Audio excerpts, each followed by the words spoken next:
වාර්තාවට සම්බන්ධ වූ ඔබ සියලු දෙනාම සාදරයෙන් පිළිගන්නවා. අද අපි කතා කරන්න බලාපොරොත්තු වෙන්නේ ගිණුම් කරන අනුපාත පිළිබඳව. ගිණුම් කරන අනුපාත ගැන වීඩියෝ එකක් කරනවා කියලා මම කලින් වීඩියෝ එකේ පොරොන්දු වුණා. ඉතින් ඒ පොරොන්දුව ඉෂ්ට කිරීමක් තමයි මම මේ වීඩියෝ එක කරලා බලාපොරොත්තු වෙන්නේ. ඉතින් මම මුලින්ම කියන්න කැමති අපිව කවුරු හරි සබ්ස්ක්‍රයිබ් කරලා නැත්නම් තාම කරුණාකරලා දැන් අපිව සබ්ස්ක්‍රයිබ් කරන්න. මොකද විභාග ආශ්‍රිත ගැටලු ගොඩක් මම ඉදිරියට ඔයාලත් එක්ක සාකච්ඡා කරන්න බලාපොරොත්තු වෙනවා. ඔයාලා සබ්ස්ක්‍රයිබ් කරලා තිබෙන්නේ නැත්නම් ඔයාලට මේ වීඩියෝස් මිස් වෙන්න පුළුවන්. ඒ වගේම මේ වීඩියෝස් ඔයාලට වැදගත් වෙන්නත්. ඉතින් මුලින්ම අපිව සබ්ස්ක්‍රයිබ් කරන්න. ඒ වගේම ඔයාලට තවත් පණිවිඩයක් දෙන්න මම කැමතියි. මම බලාපොරොත්තු වෙනවා ඉන්ඩිවිජුවල් සහ ගෲප් ක්ලාසස් ඔයාලා වෙනුවෙන් කරන්න. ඔයාලට විභාග ප්‍රශ්නත් ඔයාලගේ ප්‍රශ්න විසඳ ගන්න සහ ඔයාලට විභාගේ පාස් වෙන්න ඔයාලට ඒ සාමාර්ථයක් ගන්න උදව් කරන්න මම සූදානම්ින් ඉන්නවා. ඒකකින් තමයි තිරේ දිස්සන නම්බර් එකට කතා කරලා මාව කන්ටැක්ට් කරගන්න. අපි ඉතින් තවත් වැඩි කතා නැතුව අපේ පාඩමට යමු. ගිණුම් කරන අනුපාත. ගිණුම් කරන අනුපාත කියන්නේ මොනවද? ගිණුම් කරන අනුපාත කියන්නේ ගිණුම් වාර්තාවල තියෙන යම් සාධක දෙක අතර සම්බන්ධය පෙන්වුම් කරන දෙයක් තමයි මේ ගිණුම් කරන අනුපාත කියලා කියන්නේ. ගිණුම් කරන අනුපාත ප්‍රධාන වර්ග පහක් තියෙනවා විෂය නිර්දේශය තුල. ඒ විෂය නිර්දේශය තුල තියෙන සියලුම අනුපාත වර්ග අපි සාකච්ඡා කරනවා. ඒ වගේම අපි මුලින්ම බලමු මොනවද මේ තියෙන අනුපාත වර්ග කියලා. ගිණුම් කරන අනුපාත වර්ග. ගිණුම් කරන අනුපාත. ගිණුම් කරන අනුපාත ප්‍රධාන වර්ග පහක් තියෙනවා. මොනවද ඒ පහ?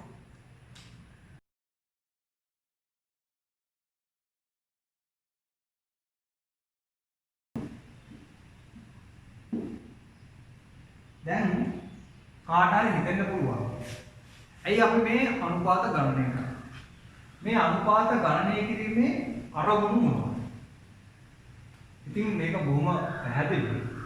අපි මේ අනුපාත ගණනය කරන්නේ මූල්‍ය ප්‍රකාශ වලින් අපිට අවශ්‍ය සියලුම තොරතුරු ටික ගන්න බෑ. අපි මූල්‍ය ප්‍රකාශ කියලා අදහස් කරන්නේ මොනවද? ප්‍රධාන වශයෙන් දෙකයි. එකක් ආදායම් ප්‍රකාශය, එකක් ආදායම් ප්‍රකාශය, අනිත් එක මූල්‍ය තත්ත්ව ප්‍රකාශය. ප්‍රධාන වශයෙන් තව තියෙනවා. ප්‍රධාන වශයෙන් මූල්‍ය තත්ත්ව ප්‍රකාශය. මේ දෙක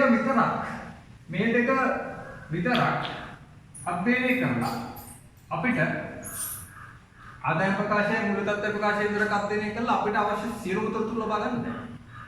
ඒ අවශ්‍ය සියලුම තොරතුරු ලබා ගන්න සහ ව්‍යාපාරය පිළිබඳ හොඳ අවබෝධයක් ගන්න පුළුල් අවබෝධයක් ගන්න තමයි මේ ගිණුම් කරන අනුපාත ගණනය කරන්නේ. මම උදාහරණයක් දෙන්නම්. ව්‍යාපාරයට තමන්ගේ කෙටි කාලීන ණය ගෙවලා දාන්න. තමන්ගේ ණය හිමියෙක් සල්ලි ඉල්ලුවොත් ව්‍යාපාරයට හැකියාවක් තියෙන්න ඕනේ ඒ සල්ලි ගෙවලා දාන්න. එතකොට එහෙම හැකියාවක් නැද්ද තියනවද කියලා අපිට හොයාගන්න පුළුවන් මේ ද්‍රව්‍යශීලතා අනුපාත ගණනය කරාම අපිට ඒක බොහොම පාසුම හොයාගන්න පුළුවන්. ද්‍රව්‍යශීලතා අනුපාත ගණනය කරාම අපිට හොයාගන්න පුළුවන් ව්‍යාපාරයට හැකියාවක් තියනවද කෙටි කාලීන ණය ගෙවලා දාන්න. ඒක හොයාගන්න.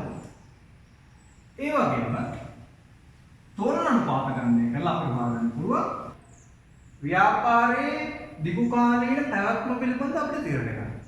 හිතන්න ණය ප්‍රාර්ථනීය වැඩිද? ණය අපි ගොඩක් ණය අරන් තියෙනවා නම් ව්‍යාපාරයේ ගුණවත් වෙන්න ලොකු අවධානයක් තියෙනවා. එතකොට ව්‍යාපාරයේ ගුණවත්භාවය පිළිබඳ හොඳ අවබෝධයක් දෙනවා තෝරන අනුපාත ගණනය. ව්‍යාපාරය දිගට කරගෙන යන්න පුළුවන්. හරිද? ඒ පිළිබඳව තොරතුරු දෙන්නේ තෝරන. උතර ව්‍යාපාරේ ලාභදායීත්වය. ඒ කියන්නේ මේ ව්‍යාපාරේ අපි ආයෝජනය කරොත් ආයෝජකයෝ වශයෙන් අපිට ප්‍රතිලාභයක් ලැබෙනවද නැද්ද? ප්‍රතිලාභයක් ලැබෙනවා නම් කොච්චරක් හම්බ වෙයි? මේ වගේ තොරතුරු නිකම් මූල්‍ය ප්‍රකාශන බලලා අපිට තීරණය කරන්න බෑ. හැබැයි අපිට ලාභදායීත්ව අනුපාත ගණනය කරලා මේ ප්‍රශ්නවලට කොහොම සරලව විසඳුම් ලබා ගන්න පුළුවන්. අපි දන්නවා ව්‍යාපාරයේ ලාභදායීත්වය අපිට මයින්න පුළුවන් මේ අනුපාත. විකුණුම් වලට සාපේක්ෂව මයින්න පුළුවන්. ප්‍රාර්ථනීයට සාපේක්ෂව මයින්න පුළුවන්. ඉතින් ඒ ලාභදායීත්වය තොරතුරු ලබා ගන්න ලාභදායීත්ව අනුපාත ගණනය කරන්න පුළුවන්. ඒ වගේම කාර්යක්ෂමතාව ව්‍යාපාරයේ කොච්චර කාර්යක්ෂම තමන්ගේ ක්‍රියාවලියන් කරගෙන යනවා. කොච්චර කාර්යක්ෂම තමන්ගේ තෝගේ විකුණනවා. කොච්චර කාර්යක්ෂම ණයවිතයන්ගෙන් සල්ලි ලබා ගන්නවා. මේ වගේ තොරතුරු. මේ කාර්යක්ෂමතා අනුපාත ගණනය කිරීමෙන් අපිට හොයාගන්න පුළුවන්. ඒ වගේම ආයෝජකයන්ගේ අනුපාත. ආයෝජකයන්ගේ අනුපාත කියන්නේ යම්කිසි ආයෝජකයෙක් මේ යම්කිසි ව්‍යාපාරයක, ඒ කියන්නේ සමාගමක ආයෝජනය කරොත් ඒ ආයෝජකයට කොතරම් ප්‍රතිලාභයක් ලැබේ. ප්‍රතිලාභයක් ලැබෙනවා නම් කොච්චර ප්‍රමාණයක් ලැබෙන්න පුළුවන්. මේ වගේ තොරතුරු දෙන්න. නිකම් මූල්‍ය ප්‍රකාශනයක් බලලා අපිට කියත හැකිද? ඔයාලා මේකේ ආයෝජනය කරොත් ඔයාලට ලොකු ප්‍රතිලාභයක් ලැබෙයි කියලා. එහෙම නෑ, මූල්‍ය ප්‍රකාශන කරුවකම කියන්න බෑ. හැබැයි අපිට මේ ආයෝජකයන්ගේ අනුපාත ගණනය කරලා අපිට බොහොම පහසුවෙන් කියන්න පුළුවන්. අපි යම් කිසි හිතන්න අපිට ආයෝජන අවස්ථා දෙකක් තියෙනවා. එකක් A, එකක් B. එතකොට අපි තීරණය කරනවා ඒ කම්පැනි ආයෝජනය කරන්න. මොකද ආයෝජකයන්ගේ අනුපාත ගණනය කරලා අපිට හොයන්න පුළුවන් A ද වාසි B ද වාසි ආයෝජකයන්ගේ අනුපාත යටතේ. A වල වාසි ආයෝජනය කරොත් හිමිවන ප්‍රතිලාභය කීයද? B වල ආයෝජනය කරොත් හිමිවන ප්‍රතිලාභය කීයද? මේවා සංසන්දනය කරලා හොඳම ආයෝජනයට අපිට බොහොම පහසුවෙන් යන්න පුළුවන් ආයෝජකයන්ගේ අනුපාත ගණනය කිරීම තුල. දැන් ඔයාලට දල අවබෝධයක් ඉන්න ඇති. අපි දැන් මේ විගුණ කරන අනුපාත ගණනය කිරීමේ මූලික අරමුණු පිළිබඳ පැහැදිලි කිරීමක් කරමු. විගුණ කරන අනුපාත ගණනය කිරීමෙන් අපිට පහත අවශ්‍යතා ඉටු කරගන්න පුළුවන්. මොකද පළවෙනි එක මූල්‍ය ප්‍රකාශනවල මතු පිටින් දැක්වෙන තත්ත්වයට වඩා මේ අන්තර්ගත විශ්ලේෂණාත්මකව හඳුනාගත හැකි වීම. ඒක තමයි මම කලින් කිව්වේ. ව්‍යාපාරයේ මූල්‍ය ප්‍රකාශන මූල්‍ය තත්ත්ව ප්‍රකාශයයි ආදායම් ප්‍රකාශයයි බලලා අපිට මේක කොච්චර සාර්ථක ව්‍යාපාරයක්ද කියලා කියන්න බෑ. අපිට සුත්තර සාර්ථකද කියලා කියන්න නම් අපිට කොච්චර ආයෝජකයන්ට කොච්චර ප්‍රතිලාභයක් හම්බ වෙනවද? ව්‍යාපාරේ කොච්චර හොඳින් තෝගේ විකුණනවද? කොච්චර ලාභයක් හම්බ වෙනවද? කොච්චර දිගුකාලීනව මේ ව්‍යාපාරයට පවතින්න පුළුවන්ද? බැයිද? මේ ව්‍යාපාරයෙන් තමන්ගේ කෙටි කාලීන ණය ගෙවන්න පුළුවන්ද? බැයිද? මේ හැම දෙයක්ම සැලකිල්ලට අරන් තමයි ව්‍යාපාරයේ සාර්ථකද අසාර්ථකද කියලා කියන්නේ. එතකොට එහෙම නිකන් කියන්න බෑ සාර්ථකයි හෝ අසාර්ථකයි කියලා. එහෙම සාර්ථකයි හෝ අසාර්ථකයි කියලා කියන්නේ අපිට තොරතුරු ඕනේ. ඒ තොරතුරු මූල්‍ය ප්‍රකාශන වලට තනියෙන් දෙන්න බෑ. තනියෙන් දෙන්න බැරි හින්දා අපි මොකද කරන්නේ? ගිණුම් කරන අනුපාත ගණනය කරනවා. ඒ ගිණුම් කරන අනුපාත ගණනය කිරීමේ ප්‍රධාන අවශ්‍යතාවයක් තමයි ඔය මම මුලින් කිව්වේ. අංග දෙකට අනාගත මූල තත්ත්වය, ලාභදායීත්වය, ද්‍රව්‍යශීලතාවය යන ආදී ඇස්තමේන්තු කෙරෙනවා. ඒකත් ප්‍රධාන දෙයක්. ඒ වගේම තුන්වෙනි එක ව්‍යාපාරයේ වර්තමාන තත්ත්වයේ ඇගීමක් කළ හැකි වීම. ව්‍යාපාරය දැන් කොතනද තියෙන්නේ? ඒක ඇගීමක් කරන්න පුළුවන්. ඒ වගේම අංග 4ට ජංගම වර්ෂය හා පෙර වර්ෂය හෝ වෙනස් සමාන ව්‍යාපාර දත්ත සමග සැසඳීමට හැකි වෙනවා. මේ අනුපාත ගණනය කළාට පස්සේ ව්‍යාපාරයෙන් ව්‍යාපාරයට වර්ෂයෙන් වර්ෂයට සැසඳීමක් කරන්න පුළුවන්. ඉතින් ඒ අවශ්‍යතාවය ඉටු කරගන්න පුළුවන්. ඒ වගේම පස්වෙනි එක අවසාන එක යෝග්‍ය තීරණ ගැනීමට මඟ පෙන්වීම. ඒකත් ප්‍රධාන අවශ්‍යතාවයක් තමයි ගිණුම් කරන අනුපාත ගණනය කිරීම. හරි. දැන් හැමෝම පොඩක් පොඩ විදිහට බලමු. අපි දැන් දන්නවා ප්‍රධාන අනුපාත වර්ග පහක් තියෙනවා. අපි දැන් එකින් එක මේව කතා කරගෙන යනවා. එකින් එක කතා කරන්නේ නැහැ. මුලින්ම අපි ද්‍රව්‍යශීලතා අනුපාතය.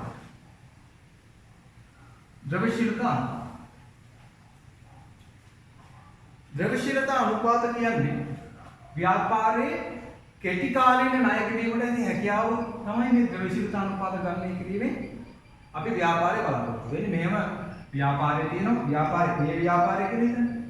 ඒ ව්‍යාපාරය නම A. මේකට තමන් ගත්ත ඒ ව්‍යාපාරයේ ගත්ත ඒ සමාගම ගත්ත කෙටි කාලේ ණය තියෙනවා. මේ ණය ගෙවීමට හැකියාවක් තියනවද නැද්ද?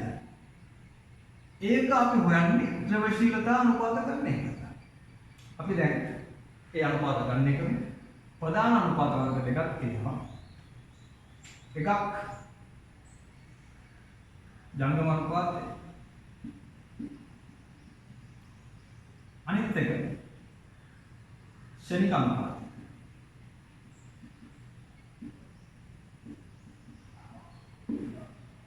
කොහොමද ජංගම අනුපාතය ගන්න කරන්නේ.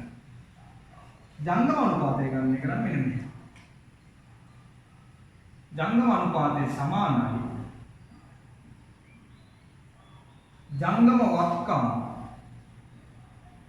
ජංගම වක්කම්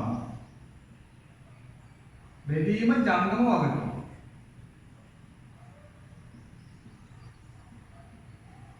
හරි. ජංගම අනුපාතය සමානයි ජංගම වක්කම් බෙදීම ජංගම වගකීම. දැන් මම ඩිස්ක්‍රිප්ෂන් එකේ පොඩි ගානක් දාලා තියෙනවා. ඒ ගාන ඔයාලා මම PDF ෆයිල් එකක් විදිහට තමයි අප්ලෝඩ් කරලා තියෙන්නේ. ඉතින් ඔයාලට පුළුවන් ඒක print out ගන්න. එහෙම නැත්නම් ඔයාලට පුළුවන් ඒකට ගිහලා නිකන් ගාන ලියා ගන්නත් පුළුවන්. ඉතින් ඒ ගානේ තොරතුරු වලට තමයි අපි මේ ජංගම අනුපාතය හදන්නේ. ඒ ගානේ තියෙන්නේ මම මූල ප්‍රකාශන දෙකක් දීලා තියෙනවා. එකක් ආදායම් ප්‍රකාශය, අනිත් එක මූලධන ප්‍රකාශය. ඒ තොරතුරු වලින් තමයි අපි මේ ජංගම අනුපාතය පිළිගන්නේ. එතකොට අපි මුලින් මේ ගාන කියව ගන්නෙමු. ඊට පස්සේ මේ අනුපාතයට එමු. ගාන දෙන්නේ 2019 දෙසැම්බර් 31 දිනට සීමා සහිත අඛිල සමාගමේ මූල්‍ය තත්ත්ව ප්‍රකාශනය ඉදිරියට අවසන් වර්ෂය සඳහා ආදායම් ප්‍රකාශයත් පහළ දැක්කේ. හරිද? දැන් මට කියන්න ජංගම අනුපාතය ගණනය කරන්න මේ තොරතුරු අනුව. ජංගම අනුපාතය ගණනය කරන්න ඕනේ මේ මූල්‍ය ප්‍රකාශන වල තොරතුරු අනුව ජංගම අනුපාතය ගණනය කරන්න. ගානේ අවසානයේ මොකද අපෙන් අහන්නේ? අන්තිමට අහන්නේ ඉහත තොරතුරු ඇසුරෙන් සියලුම අනුපාතය ගණනය කරන්න. ඒක තමයි මෙන් අහන්නේ. ප්‍රශ්නේ අහන්නේ ඉහත තොරතුරු ඇසුරෙන් සියලුම අනුපාත ගණනය කරන්න. එහෙමනම් ජංගම අනුපාතය ගණනය කරන්න අපි ජංගම වත්කම් සහ ජංගම වගකීම් මොකද දැනගන්න. ජංගම වත්කම් කියත් තියෙනවා. ශේෂ පත්‍රයට මූලගත ප්‍රකාශයට ජංගම වත්කම් තියෙනවා 10. ඒ වගේම ජංගම වගකීම් කියත් තියෙනවා. 550. ජංගම වගකීම් 550ක් තියෙනවා. ජංගම වත්කම් කියත් තියෙනවද? 10ක්. එහෙමනම් දැන් හැමෝම පොඩ්ඩක් බෝඩ් එක දිහා බලන්න. ජංගම වත්කම් කීයද තියෙන්නේ? 10යි. ජංගම වගකීම් කීයද තියෙන්නේ? 550යි.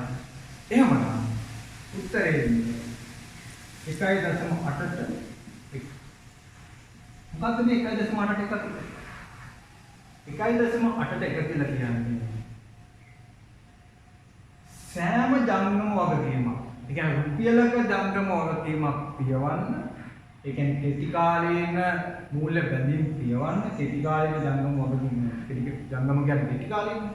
ඒ කියන්නේ ජංගම වගකීම් පියවන්න. රුපියලක ජංගම වගකීම් පියවන්න. රුපියලයි 80ක වත්කම් තියෙනවා. ජංගම වගකීම් සහ ජංගම වත්කම් අතර තියෙන අනුපාතය තමයි ජංගම අනුපාතය කියන්නේ. ඒ කියන්නේ ජංගම වගකීම් පිළිබීමට ව්‍යාපාරයට තිබෙන ජංගම වත්කම් පිළිබඳ තමයි මේ අනුපාතය ගණනය කිරීමේ අපිට බලාපොරොත්තු වෙන්නේ. අපි ජංගම අනුපාතය ගණනය කරලා අපි දැන් ශනික අනුපාතය ගණනය කරන්න යනවා. ශනික අනුපාතය ගණනය කරන සූත්‍රය මෙන්න මේක.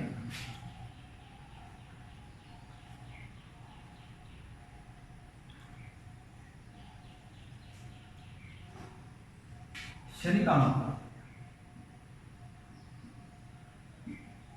ශනික අනුපාතය සමානයි ජංගම වත්කම් වලින් අඩු කරන්න ඕනේ. ජංගම වත්කම් වලින් මොනවද අඩු වෙන්න ඕනේ? ජංගම වත්කම් වලින් අඩු වෙන්න ඕනේ තොගය සහ ඉදිරියට කළ ගෙවීම. එතකොට අපිට හම් වෙනවා ද්‍රව්‍යශීල වත්කම්. ද්‍රව්‍යශීල වත්කම් බෙදීම ජංගම වගකීම. එතකොට අපෙන් අහන්නේ ඒ අපිට දීලා තියෙන මූල ප්‍රකාශන දෙක බලලා ගණනය කරන්න පුළුවන් සියලුම අනුපාත ගණනය කරන්න කියලා තමයි කියන්නේ. අපි එහෙනම් ගානට එමු. දැන් හැමෝම ගාන දිහා බලන්න. ගානේ ජංගම වත්කම් 10ක් තියෙනවා. තොගේ 450ක් තියෙනවා. ඉදිරියට කළ ගේම් 200ක් තියෙනවා. ජංගම වගකීම් 550ක් තියෙනවා. එහෙනම් අපිට අවශ්‍ය සියලුම තොරතුරු තියෙනවා. දැන් හැමෝම බෝඩ් එක දිහා බලන්න. ජංගම වත්කම් 10ක් තියෙනවා. තොගේ 450යි ඉදිරියට කළ ගෙවීම 200යි. ජංගම වගකීම් 550. දැන් ජංගම වත්කම් වලින් තොගේ ඉදිරියට කළ ගෙවීම අඩු කරාම උත්තරේ එන්නේ 350. 650 350 550 උත්තරේ එන්නේ 0.61.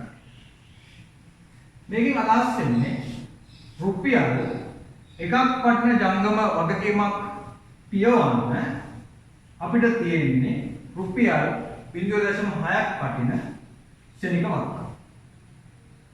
රුපියලක් වටින ජංගම වගකීම් පියවන්න අපිට තියෙන ශනික වත්කම් ගන්න කිව්ද? රුපියල් 0.6ක්. ඒ කියන්නේ අපේ මේ අනුපාතය අපිට වාස්තවයක නැහැ. අපිට රුපියලක වගකීමක් තිබ්බොත් ජංගම වගකීමක්. ඒ ජංගම වගකීම පියවන්න අපිට තියෙන වත්කම් ශනික වත්කම් කියලා තියෙන්නේ හයිම ගොන 760. 0.6 කියන්නේ 760. රුපියල් 0.6 කියන්නේ 760. රුපියලක ජංගම වගකීම් පියවන්න අපිට තියෙන ශනික වත්කම් මොනවාගේ 760. ඉතින් මේක අපිට එතරම් හොඳ නෑ. හැබැයි මේක සාමාන්‍යයෙන් හොඳ අනුපාතයක් විදිහට සලකන්න. කියන්නේ එකට එක තියෙන්න ඕන කියලා තමයි ගොඩක් වෙලාවට කියන්නේ. ඒ කියන්නේ සාමාන්‍යයෙන් මේකේ ශනික අනුපාතය එකට එක වෙලා තියෙනවා. එහෙනම් අපි දැන් ශනික අනුපාතේ කතා කරා. අපි දැන් තෝලන අනුපාත වලට යමු. අපි දැන් ද්‍රව්‍යශීලතා අනුපාත ගැන කතා කරලා ඉවරයි. ජංගම අනුපාතය ගැන කතා කරා. ද්‍රව්‍යශීල අනුපාතය ගැන කතා කරා. අපි එහෙනම් තෝලන අනුපාත වලට යමු. තෝලන අනුපාත ප්‍රධාන වශයෙන් කොටස් තුනකට බෙදෙනවා. එකක් තමයි මම මේ බෝඩ් එකේ දීලා තියෙන ණය අනුපාතය. තව එකක් තියෙනවා ණය හිමිකම් අනුපාතය කියලා. තව එකක් තියෙනවා පොලි ආවරණ අනුපාතය. අපි මුලින්ම ණය අනුපාතය ගැන කතා කරමු. ඊට පස්සේ ණය හිමිකම් අනුපාතයටයි පොලි ආවරණ අනුපාතයටයි යමු. මේකේ තියෙන්නේ ණය අනුපාතය සමානයි ණය ප්‍රාග්ධනයේ බෙදීම මුළු ප්‍රාග්ධනයේ කුඩ කිරීම C. අපි මේ තෝලන අනුපාත ගණනය කරලා මොකද බලාපොරොත්තු මම ඔයාලට කලින් කිව්වා ව්‍යාපාරයක් සාර්ථකද අසාර්ථකද කියලා එකපාරට මූල ප්‍රකාශන බලලා කියන්න බෑ. ඒක මූල ප්‍රකාශන විශ්ලේෂණාත්මකව බලන්න අපිට ගිණුම් කරන අනුපාත ඕනේ. එතකොට ව්‍යාපාරය දිගටම කරගෙන යන්න පුළුවන්. ව්‍යාපාරයේ බංකොලොත්තේද සහ ඒකට තියෙන අවදානම් මොනවද කියලා හොයලා බලන්න අපිට පුළුවන් මේ තෝලන අනුපාත ගණනය කරන්න. තෝලන අනුපාතය ගණනය කරන්නේ ඒ ව්‍යාපාරයේ දීර්ඝකාලීන පැවැත්ම දීර්ඝකාලීන ස්ථාවරභාවය පිළිබඳ සොයාගන්න. ඉතින් ඒ ස්ථාවරභාවය හොඳයි නම් ව්‍යාපාරය සාර්ථකයි. ස්ථාවරභාවයක් නැත්නම් මුන්පත් භාවයට පත් වෙන්න පුළුවන් නම් ව්‍යාපාරයේ බංකොලොත් වෙන්න පුළුවන් නම් ව්‍යාපාරය අසාර්ථකයි. ඉතින් අපිට මේ තොරතුරු තෝලන අනුපාත ගණනය කරගන්න පුළුවන්. තෝලන අනුපාත වර්ග තුනක් තියෙනවා. එකක් ණය අනුපාතය. ණය අනුපාතය කියන්නේ අදහස් කරන්නේ ණය ප්‍රාග්ධනය මුළු ප්‍රාග්ධනයේ ප්‍රතිශතයක් වශයෙන් කියනවා. මුළු ප්‍රාග්ධනය ඇතුලේ ණය ප්‍රාග්ධනය කොච්චර තියෙනවද? ඒක තමයි අපි ගණනය කරලා බලන්නේ. අපි දැන් ගානට මේ ගානේ ජංගම නවන වගකීම් වල බැංකු ණය කියලා තියෙනවා. ඒ බැංකු ණය තමයි දිගු කාලීන ණය. බැංකු ණය විතරයි මේ ගාන අනුව තියෙන්නේ ණයක් විදියට ගන්න. ඒ වගේම මුළු ඒ කියන්නේ ටෝටල් මුළු වත්කම් දෙකම නැත්නම් මුළු ප්‍රාග්ධනය කොහොමද? මුළු ප්‍රාග්ධනය හැදෙන්නේ ණය ප්‍රාග්ධනය සහ හිමිකම් ප්‍රාග්ධනය දෙකේ එකතුව. එතකොට ඔයාලා දන්නවා හිමිකම් ප්‍රාග්ධනය හැදෙන්නේ සාමාන්‍ය කොටස් ප්‍රාග්ධනය සහ සංචිත වල එකතුව. ඒ වගේම මේ ගානේ හිමිකම් ප්‍රාග්ධනය 1450. හේතුව මොකද? සාමාන්‍ය කොටස් වල අගය කීයද? 950යි. සංචිත වල අගය කීයද? 500. 950යි 500යි කියන්නේ හිමිකම් ප්‍රාග්ධනය ඇතුළේ. එතකොට හිමිකම් ප්‍රාග්ධනය 1450. හිමිකම් ප්‍රාග්ධනය 1450යි. ඒකට ණය ප්‍රාග්ධනය එකතු වුණාට පස්සේ මුළු ප්‍රාග්ධනය එනවා. එතකොට 100යි 1450යි 1550. එහෙනම් හැමෝම දැන් බෝඩ් එක දිහා බලන්න. අපි දැන් දන්නවා මේ ගාන යන ණය ප්‍රාග්ධනයේ 100. මුළු ප්‍රාග්ධනයේ කියන 1550. ඒ වගේම මේක 100න් වැඩි කරාම අපිට එන උත්තරය 6.45. මේක ප්‍රතිශතයක් විදිහට එන්නේ. මේකෙන් අදහස් වෙන්නේ ව්‍යාපාරයේ ප්‍රාග්ධනීය වශයෙන් 100ක් තියෙනවා නම් ඒ 100 ඇතුලේ 6.45ක්ම තියෙන ණයකට. අයිතිකාරයෝ දාපේව තියෙන ඉතුරු ටික 6.45ක්ම තියෙන ණයකට. ඒක තමයි මේකෙන් අදහස් වෙන්නේ. අපි දැන් ණය අනුපාතය ගන්න කරා ඊළඟට අනුපාතය තමයි ණය හිමිකම් අනුපාතය. කොහොමද ණය හිමිකම් අනුපාතය ගන්නේ?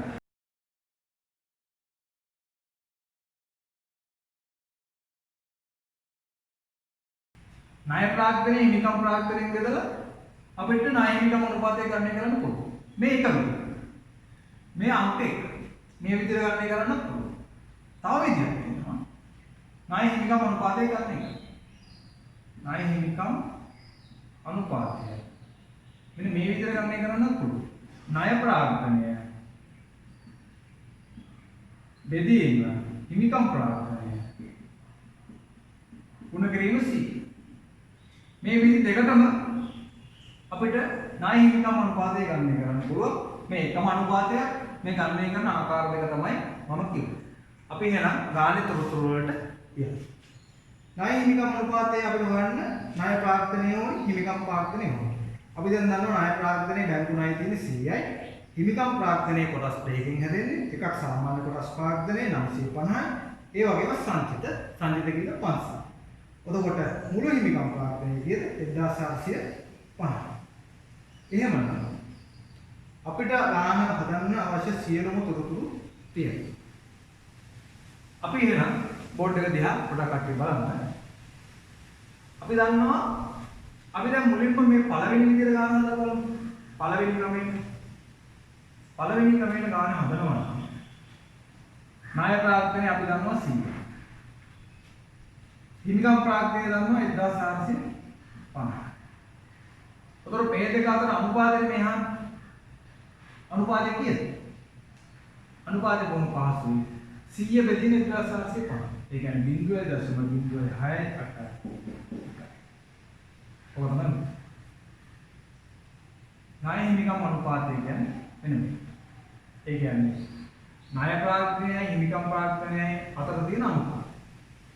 ණය ප්‍රාග්ධනයේ 100ක් තියෙනවා නම් හිමිකම් ප්‍රාග්ධනයේ 1450ක් තියෙනවා. ඒ කියන්නේ හිමිකම් ප්‍රාග්ධනයේ එකක් තියෙනවා. ණය ප්‍රාග්ධනයේ 0.0688ක්. ඒක තමයි මේක. අපිට මේ විදිහට ගණනය කරන්න. අපි දැන් දෙවෙනි ක්‍රමයට යනවා. දෙවෙනි ක්‍රමයේ තියෙන්නේ ණය ප්‍රාග්ධනයේ 100යි හිමිකම් ප්‍රාග්ධනයේ 1450යි. ඒක 100න් වැඩි කරාට පස්සේ උත්තරේ එන්නේ 6.89. 6.89 තමයි උත්තරේ. ණය හිමිකම් අනුපාතය. ණය ප්‍රාග්ධනය සහ හිමිකම් ප්‍රාග්ධනය අතර තියෙන සම්බන්ධතාවය සහ අනුපාතය. හිමිකම් ප්‍රාග්ධනය රුපියලක් තියෙනවා නම් ණය ප්‍රාග්ධනයේ තියෙනවා රුපියල් 0.6ක්. ඒක තමයි මේකෙන් අදහස්. 0.6ක් රුපියල් තියෙනවා. ණය ප්‍රාග්ධනය 1 රුපියලක් හිමිකම් ප්‍රාග්ධනයේ විදිහට තියෙනවා. ඒක percentage එකක් විදිහට ප්‍රතිශතයක් විදිහට ගත්තොත් හිමිකම් ප්‍රාග්ධනය සහ ණය ප්‍රාග්ධනය අතර අනුපාතය ප්‍රතිශතයක් විදිහට ගත්තොත් 6.89. ඒ වගේම මම කියන්න ඕනේ හිතන්න හිමිකම් ප්‍රාග්ධනය දැන් තියෙනවා හිමිකම් ප්‍රාග්ධනය සහ ණය ප්‍රාග්ධනය දෙකක් තියෙනවා. ණය ප්‍රාග්ධනය වැඩි නම් ණය ප්‍රාග්ධනය වැඩි හිමිකම් ප්‍රාග්ධනයට වඩා. හිමිකම් ප්‍රාග්ධනයට වඩා. ණය ප්‍රාග්ධනය වැඩි හිමිකම් ප්‍රාග්ධනයට වඩා. දැන් මේ කියන්නේ ණය ප්‍රාග්ධනය වැඩි හිමිකම් ප්‍රාග්ධනයට වඩා. නෑ. හැබැයි ණය ප්‍රාග්ධනය හිමිකම් ප්‍රාග්ධනයට වැඩි වුණොත් අපි ඒකට කියනවා අධිතෝලනය. අධිතෝලනය. ඒ වගේම ණය ප්‍රාග්ධනය කුඩා වෙනවා ණය ප්‍රාග්ධනයේ කුඩා වෙලා හිමිකම් ප්‍රාග්ධනයේ විශාල වුණා. හිමිකම් ප්‍රාග්ධනයේ විශාල වුණා. අපි ඒකට කියනවා අවතෝලන. දැන් මට කියන්න මේ ගාන අනුව මේ අපි හඳුන් ගාන අනුව තියෙන අධිතෝලනයක්ද සමතෝලනයක්ද? සමතෝලනයක්ද අවතෝලනයක්ද? සමතෝලනය කියන්නේ ණය ප්‍රාග්ධනය හිමිකම් ප්‍රාග්ධනය සමාන නම් ඒක සමතෝලනය. එතකොට මේ ගාන අනුව ණය ප්‍රාග්ධනය 100යි හිමිකම් ප්‍රාග්ධනය 1950. ණය ප්‍රාග්ධනය කුඩායි හිමිකම් ප්‍රාග්ධනය විශාලයි. ණය ප්‍රාග්ධනයට වඩා හිමිකම් ප්‍රාග්ධනය විශාලයි නම් මොකද්ද තියෙන තෝරන්නේ අවතෝලනය. අපි දැන් පොලි ආවරණ අනුපාත වලට අපි දැන් පොලි ආවරණ අනුපාතය ගැන සාකච්ඡා කරමු. පොලි ආවරණ අනුපාතය කියන්නේ තෝලන අනුපාතය යටතේ තෝලන අනුපාත ප්‍රධාන කොටස් තුනයි. ඒ තුන්වෙනි කොටස තමයි පොලි ආවරණ අනුපාතය කියන්නේ. පොලි ආවරණ අනුපාතයෙන් අපි බලන්නේ අපිට ව්‍යාපාරයේ ගත්ත දේවල් වලට අදාළ පොලිය ගෙවන්න තරම්වත් ඒ තරම්වත් ඉක්වීමක් ව්‍යාපාරයේ තියෙනවද නැද්ද කියන එක තමයි අපි බලන්නේ. ඒ කියන්නේ පොදු පෙර ලාභයයි පොලියයි මේ දෙක එකතුව අපිට ගෙවන්න තියෙන පොලියෙන් කී ගුණයක්. ඒ කියන්නේ සුද්ධ ලාභය. මොකද සරලව කිව්වොත් ව්‍යාපාරයේ සුද්ධ ලාභය පොලිය කී පාරක් ගෙවනවා. ඒ කියන්නේ ව්‍යාපාරයේ පොලියෙන් කී ගුණයක් ව්‍යාපාරය උපයන. ව්‍යාපාරයේ පොලිය වියදමෙන් කී වාරයක් ඉපීමක් තියනවද කියන එක තමයි අපි මේ පොලි ආවරණ අනුපාතය ගන්න එකලා හොයන්නේ. අපි ගන්න සමීකරණය තමයි බදු පෙර ලාභය දන පොලිය දෙදීම පොලිය. එහෙමනම් බදු පෙර ලාභය අපි ගන්නවා 800. පොලිය මූල්‍ය වියදම කියලා 100යි. පිළි උත්තරේ එනවා 900 පිළිම 9. ඒ කියන්නේ ව්‍යාපාරයේ කරන ඉපැයීමේ ව්‍යාපාරයේ ලාභයෙන් පොලිය 9 පාරක් ගන්නවා. ව්‍යාපාරයේ පොලිය 100යි. දැන් ව්‍යාපාරයේ සිදු කරන ඉපැයීමේ ව්‍යාපාරයේ ලබන ලාභයෙන් පොලිය 100යි. ඒ කියන්නේ පොලියෙන් 9 ගුණයක් පොලිය 9 පාරක් ගෙවනවා. ඒක තමයි මෙන්න අදහන්නේ. පොලිය කී පාරක් ගෙවන්න පුළුවන්ද මේ සිදු කරන ඉපැයීමේ කියන එක තමයි මේ පොලිය ආවරණ අනුපාතය ගන්න එකෙන් අපි බලාපොරොත්තු වෙන්නේ. අපි දැන් මේ වීඩියෝ එකේ අපි කතා කරා ද්‍රව්‍යශීලතා අනුපාත කතා කරා, තෝලන අනුපාත කතා කරා. අපි එහෙනම් ඉතුරු අනුපාත කතා කරන්න මම තීරණය කළා තවත් වීඩියෝ එකක් කරන්න. එහෙනම් අපි ඉතුරු කොටස ඒ වීඩියෝ එකකින් කරගෙන යමු. ඒ වගේම ඔයාලට මතක් කරගන්න ඕනි අපිව subscribe කරලා නැත්නම් දැන්ම subscribe කරන්න. ඒ වගේම bell icon එක click කරලා නැත්නම් bell icon එක click කරගන්න. ඒ වගේම අපි වීඩියෝ එකක් දැම්මම ඒ වීඩියෝ එක ඔයාලා ළඟටම ගෙන්න ගන්න පුළුවන් bell icon එක click කරලා තිබ්බොත්. ඒ වගේම මේ වීඩියෝ එකේ ඉතුරු කොටසෙන් හමු වෙවි බලාපොරොත්තු වෙන්න දැනට සමු ගන්නවා.